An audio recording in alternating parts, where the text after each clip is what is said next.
안녕하십니까. 팩트체커 김대훈입니다. 오늘 두 번째 시간 시작합니다.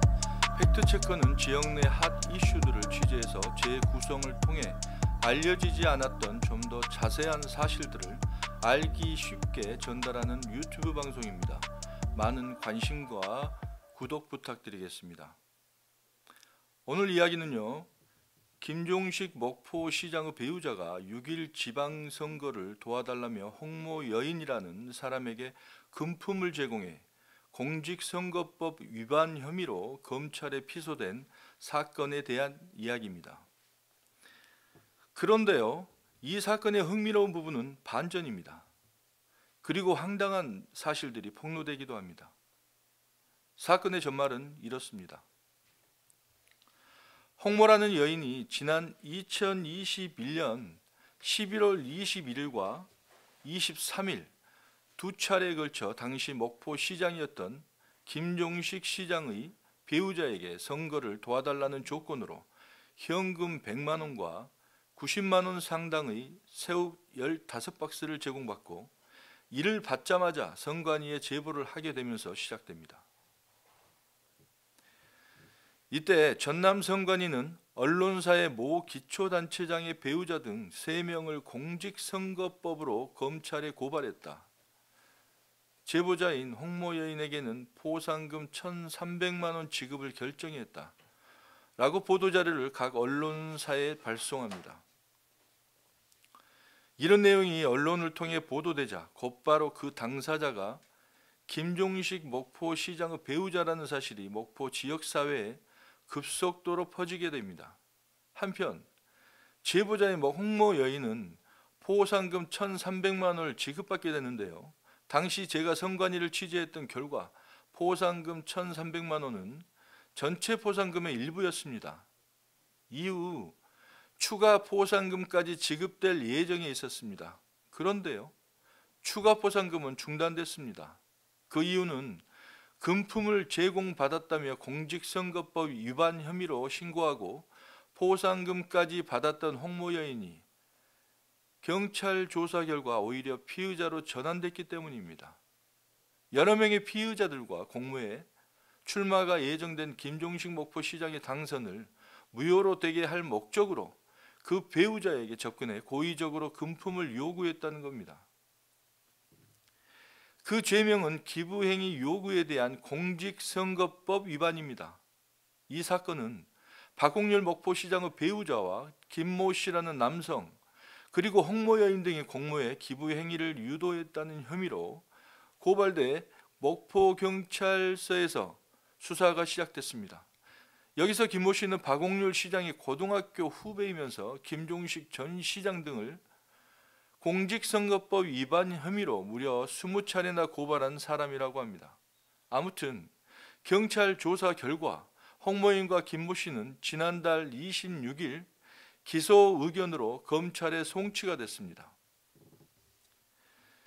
이때 함께 공모 혐의를 받고 있었던 박홍률 시장의 배우자는 무혐의를 받아 불송치 결정을 받았습니다. 그런데요, 경찰의 불송치 결정에 대한 이유를 확인해 보았습니다. 참 납득하기 힘든 부분이 많았습니다. 황당하기도 하고 말입니다. 수사는 제대로 한 것 같은데 결과는 좀 이상합니다. 이 부분은 조금 뒤에 살펴보겠습니다. 그럼 팩트체커가 과연 그동안 어떤 일들이 벌어지고 있었는지 살펴보겠습니다.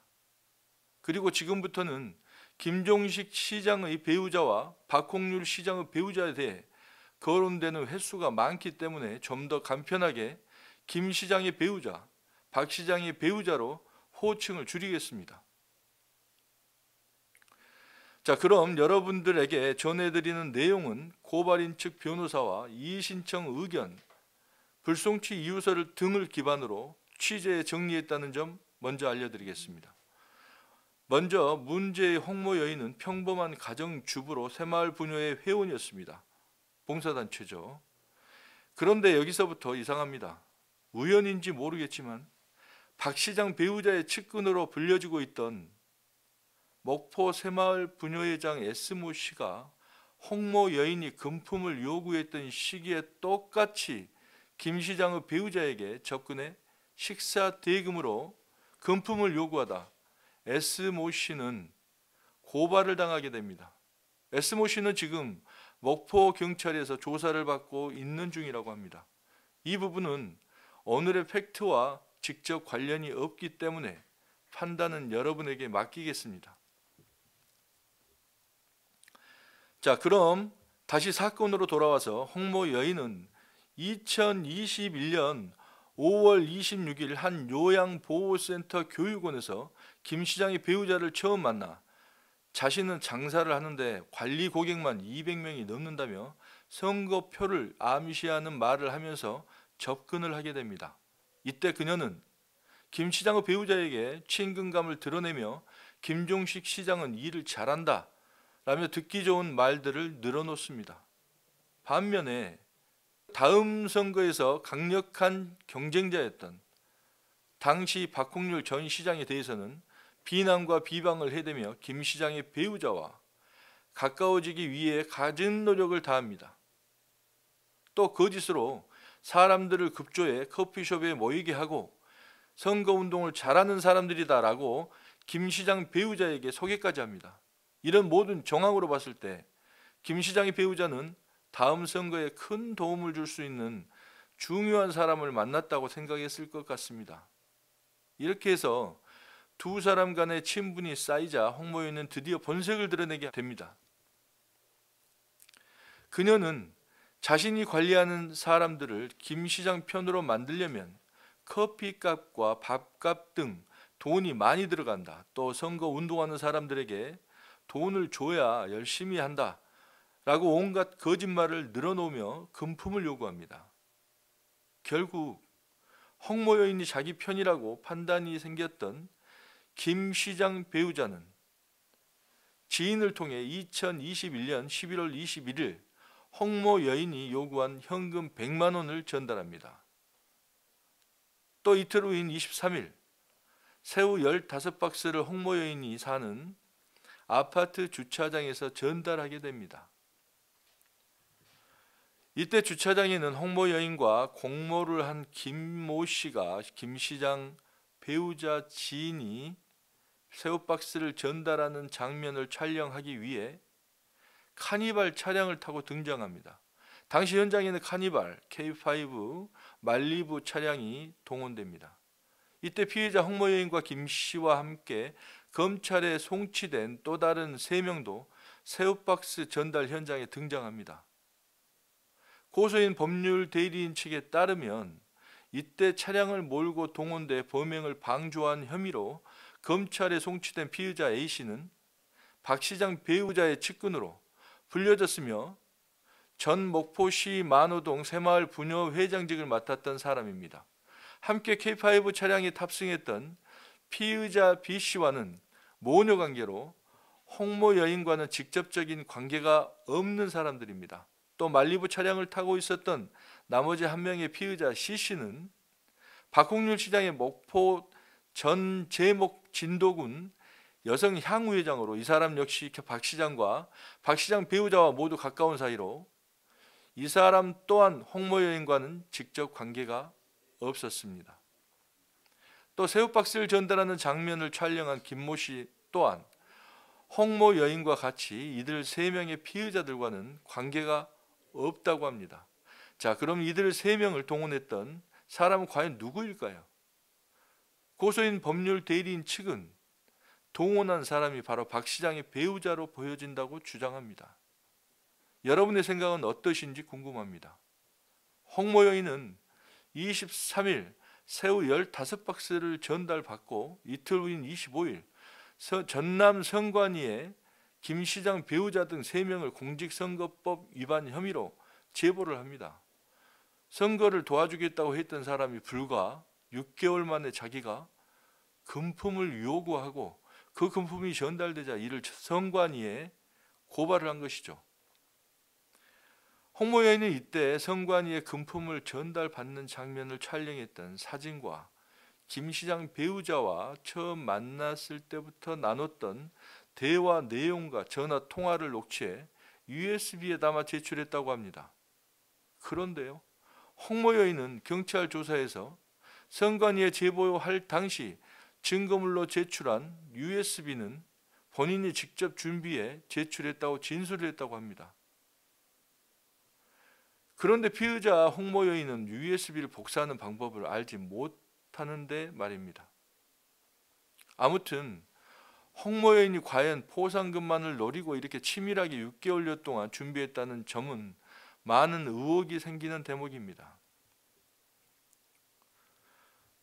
더구나 한 집 건너 서로 아는 사람이다는 좁디 좁은 목포 지역에서 일확천금이 생기는 것도 아닌데 말입니다. 여기에서 또 수상한 일들이 발생합니다.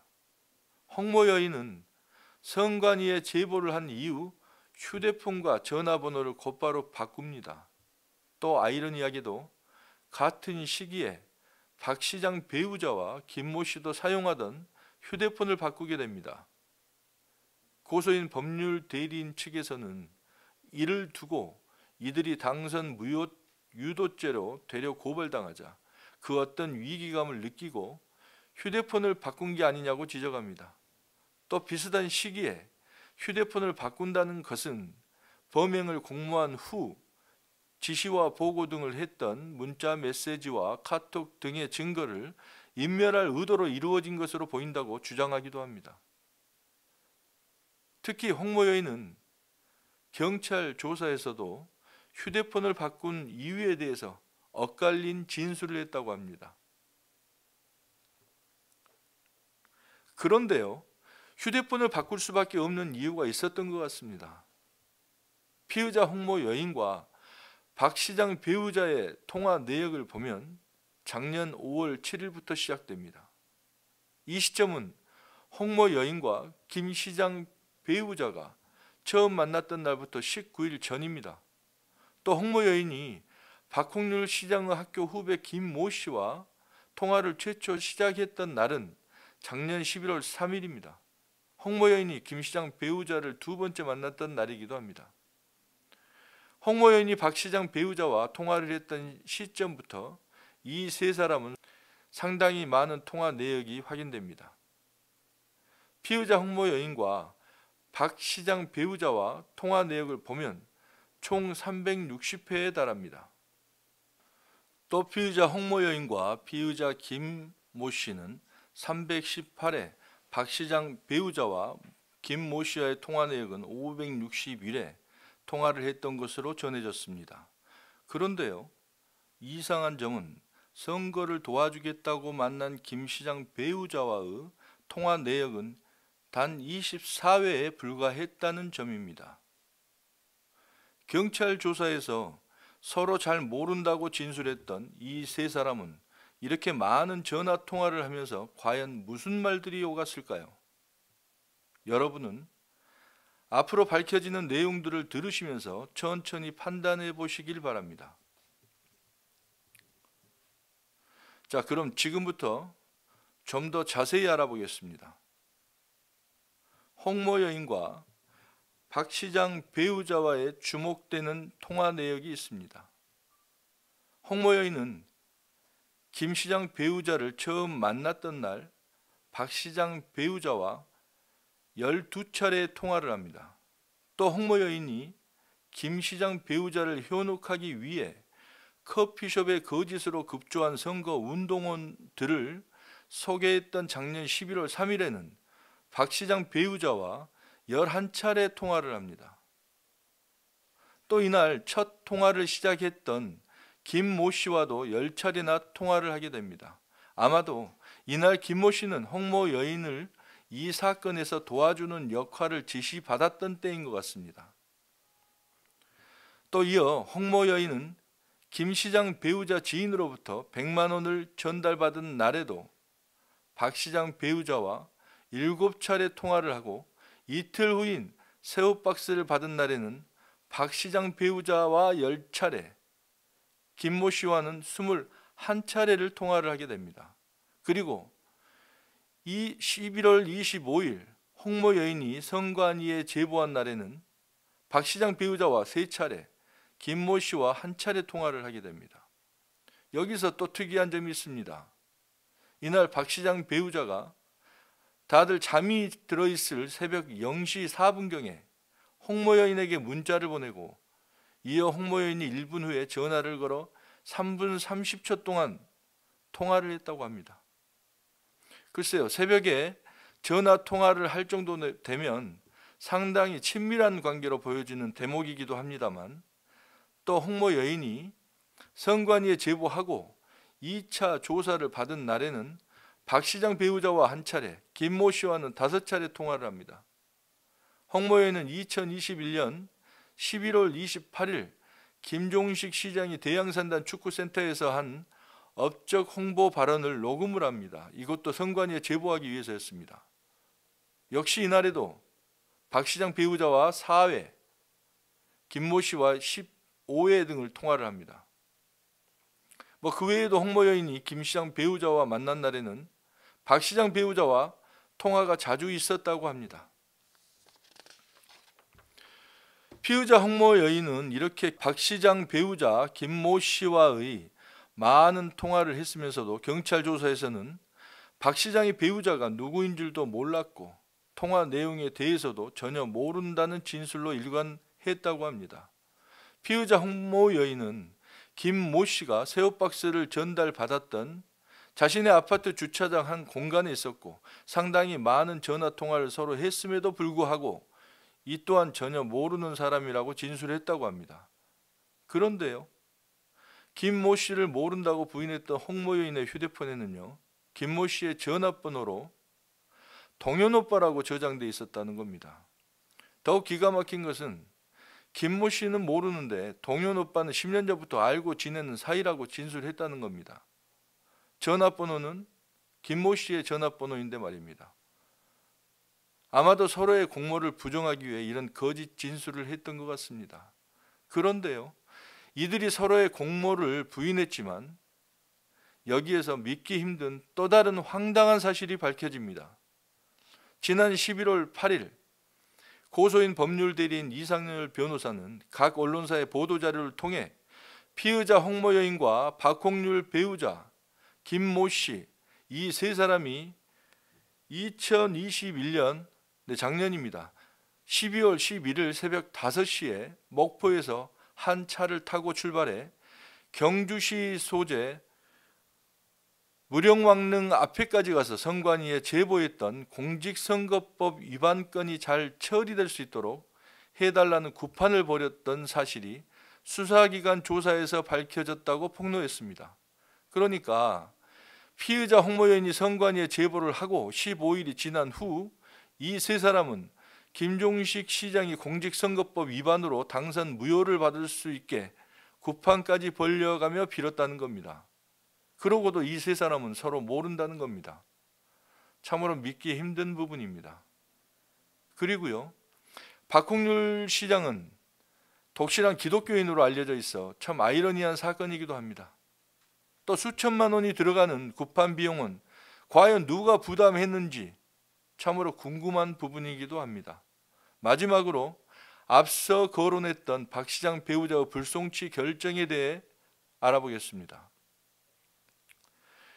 경찰의 불송치 이유서에 따르면 조사 결과 피의자 홍모 여인의 범죄 혐의는 명확히 인정되나 단독으로 김종식 시장의 당선을 무효로 하기 위해 범행을 했다고 보기에는 그 동기가 명확치 않다고 보고 있고요. 또한 박 시장 배우자와 김모 씨의 범행 동기는 명확히 인정된다고 의견을 내놓았습니다.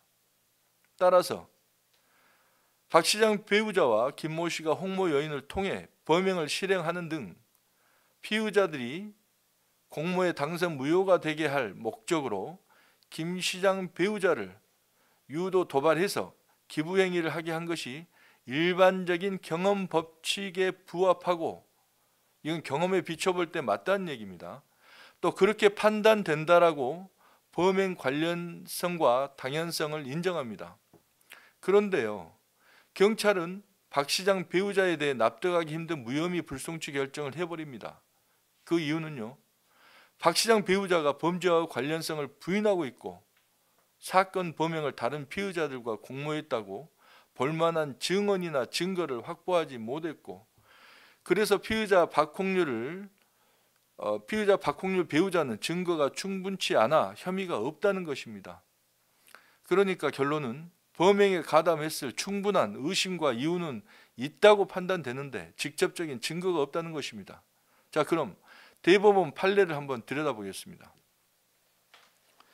1998년 11월 13일 대법원 선고 판결에는요, 범죄 사실의 증명은 반드시 직접 증거만으로 이루어져야 하는 것은 아니고 논리와 경험칙에 합치되는 한 간접 증거로도 할 수 있다. 또 종합적 증명력이 있는 것으로 판단되면 그에 대해서도 범죄 사실을 인정할 수 있다고 했고요.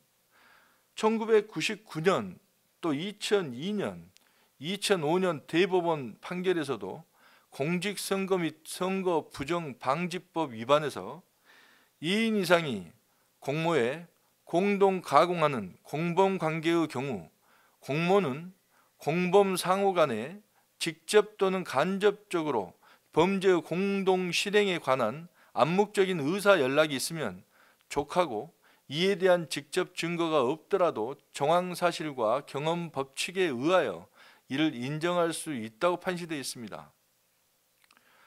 고소인 김 시장 배우자의 법률 대리인 이상열 변호사는 박 시장 배우자에 대한 경찰의 불송치 결정에 대해 무혐의 처분은 부당하다고 주장하며 경찰에 이의 신청을 해놓은 상태라고 팩트체커에 전해왔습니다. 오늘은 여기까지 살펴보았고요. 팩트체커는 진행되는 상황을 유튜브를 통해 구독자 여러분들에게 계속 전해드리겠습니다. 팩트체커는 앞으로도 사회적 이슈를 좀 더 자세하게 파헤쳐서 사건의 진실을 구독자에게 전해드릴 수 있도록 최선의 노력을 다하겠습니다. 다음 시간도 기대해 주시고요. 많은 구독 눌러주시고 많이 알려주시기 바랍니다. 감사합니다.